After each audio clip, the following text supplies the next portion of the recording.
So you're heading to Seoul for the first time? That is awesome. This city is just this incredible mix of ancient palaces and super futuristic tech. Look, we're going to cut right through all the noise and give you a real, strategic roadmap for your trip. Let's get you ready. But let's be real for a second. Planning a trip to a massive city like Seoul can feel, well, completely overwhelming, right? Where do you even start? What apps do you need? How in the world does the subway work? Yeah, it can be a lot. But hey, don't worry. You're so not alone in feeling that way. We're going to break it all down step by step into a simple plan you can actually use, so you can spend way less time stressing and way more time actually exploring. Okay, first things first. We've got to get your phone prepped for battle. And I'm not kidding. This isn't just about convenience. It's about survival. Getting your digital toolkit sorted out before you even land is absolutely critical. All right, listen up, because this is probably the single most important tip I can give you. Google Maps will not work for navigation there. Seriously, you cannot use it for walking or driving directions. Because of some local security laws, its functionality is just super limited. So, what's the solution? It's all about an app called Naver Map. See, Google Maps might show you where something is, but it can't tell you how to walk or drive there. Naver Map, on the other hand, gives you precise, turn-by-turn navigation and even real-time arrival info for subways and buses. It's an absolute game changer, no contest.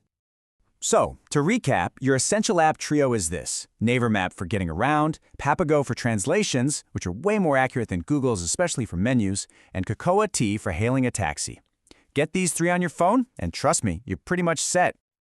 Okay, so your phone is sorted. Now for the next big headache for pretty much every traveler: the payment system.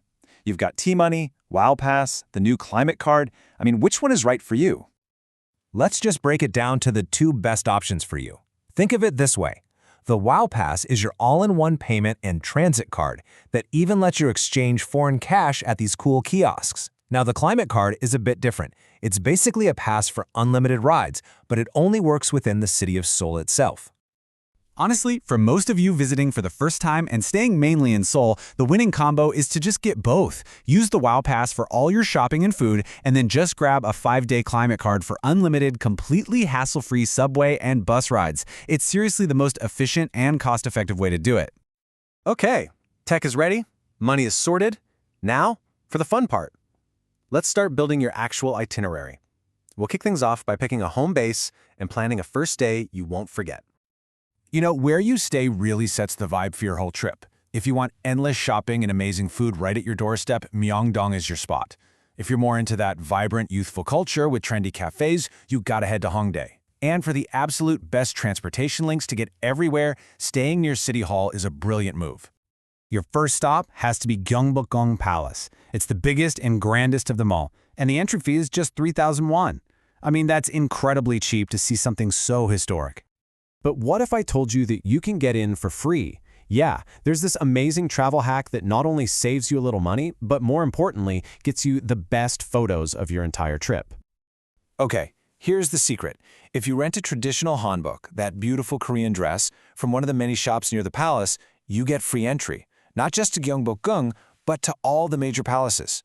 It's just an amazing experience and a seriously fantastic deal. All right, after a whole day of feeling like royalty, it's time to get a real, authentic taste of Seoul. You have to go to Gwangjang Market. Just get lost in the amazing energy and find a stall selling fresh bindaetuk. They're these savory mung bean pancakes. Oh man, they are so crispy, so savory, you've just got to try them. All right, let's dive into days 2 and 3.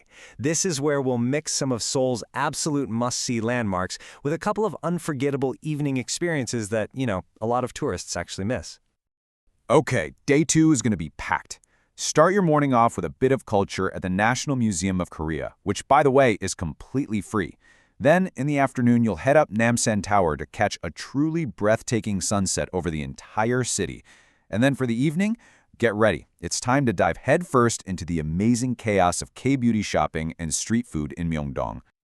But wait, I've got a pro tip for you. Seeing the palaces during the day is one thing, but seeing them all lit up at night, well, it's just a whole other level of magical. And these special night tours are very, very popular.